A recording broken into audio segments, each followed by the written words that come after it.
So we were considering our coffee cup system and whether or not it should be treated as open or closed, or a control mass or a control volume. So recall a control mass is one with a fixed mass or closed system, and a control volume is an open system where mass can cross the system boundary. So I said, well, I want you to consider the coffee in the mug. So the answer is a little bit tricky in that, okay, what do we mean by the coffee in the mug? Are we pouring the coffee into the mug? Then I'd argue that's best treated as an open system. If we're looking at maybe, is there any evaporation of the coffee from the mug? Yeah, again, that would be considered an open system. On the other hand, if we don't think there's going to be any evaporation, and all we're looking at is, let's say, the coffee cooling in the mug, that would be a closed system. So it requires a little bit of thought sometimes. I mean, that's a little bit of a fun example. But some systems, it may be just like that, a little bit tricky. And we'll cover some of those trickier examples as we go through the class. The second system is pretty straightforward. So we want to know, is the microchip in your computer best treated as an open or closed system?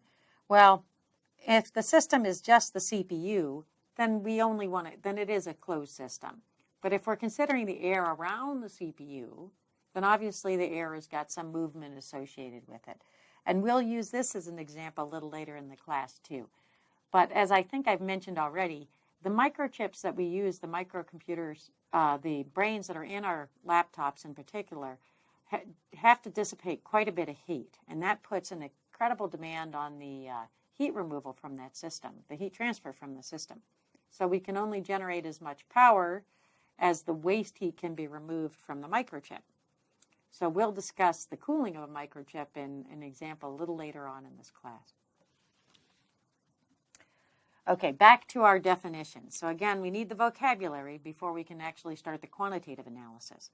So properties are the characteristics of the system. And specifically, we care about the thermodynamic properties. And those describe the state of the system, or the thermal properties of the system. So the state is the condition of the system as described by the thermodynamic variables, so the thermodynamic properties. Steady state means we have a system where those properties are invariant. And that's important for us because in thermodynamics, in order for us to define a state, the properties have to be invariant. Okay. So what types of properties are there? There are extensive properties, and those are properties which depend on the extent or the amount of material that's present in the system. These properties are additive, and the best and easiest example is mass.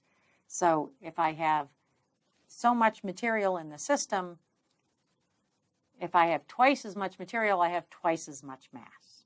If I have volume is another good example of an extensive property. If I have twice as much mass in the system, I have twice as much volume in the system. Intensive properties do not depend on the amount of material present.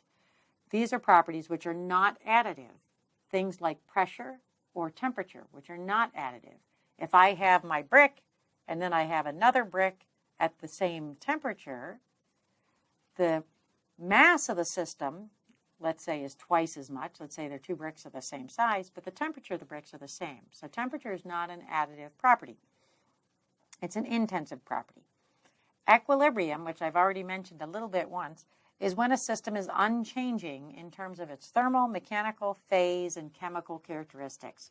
Some of that gets into a lot of detail that we're not going to cover in this class, but the thermal equilibrium means essentially there are no temperature gradients in the system.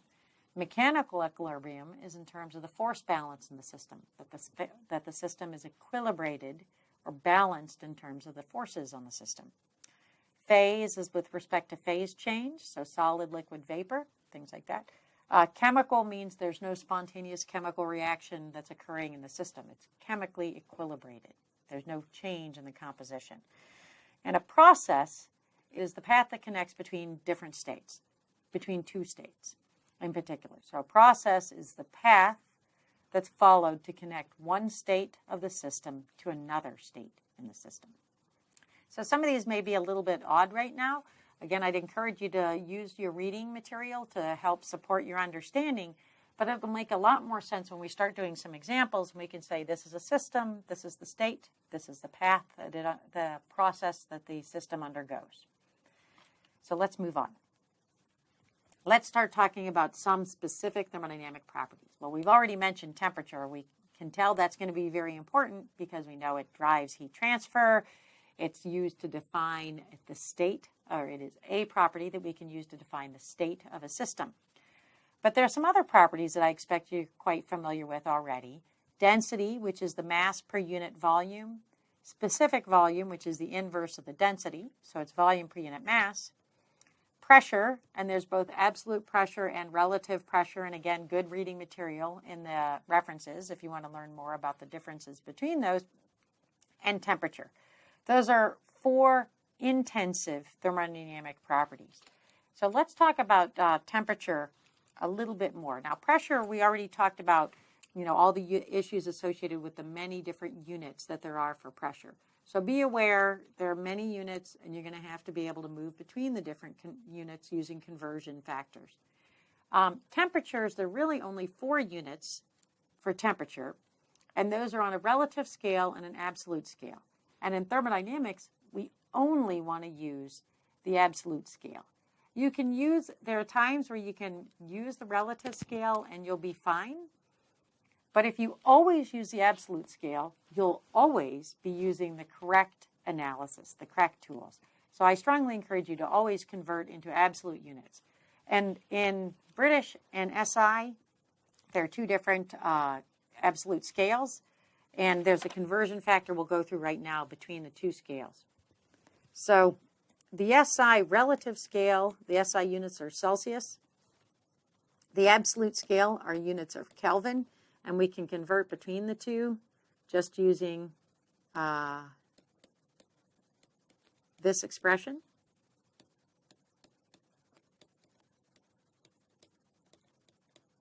Okay. So we just take the temperature in Celsius units, add 273.15, and that's going to give us units of Kelvin. So this, again, is the conversion from the relative scale to the absolute scale for the SI system. And if we're looking at the British system, we know the relative scale is degrees Fahrenheit, and the absolute scale are degrees Rankine. And we don't often use the British units. We're trying to standardize towards SI units around the world. So I'd strongly encourage you to convert everything into the SI standard. And the conversion between Fahrenheit and Kelvin is just a multiplication factor of 1.8. Okay. So these are just a few of the properties that we're going to use in this class. These are all intensive properties. In other words, each one of these properties is independent of the amount of mass present in the system.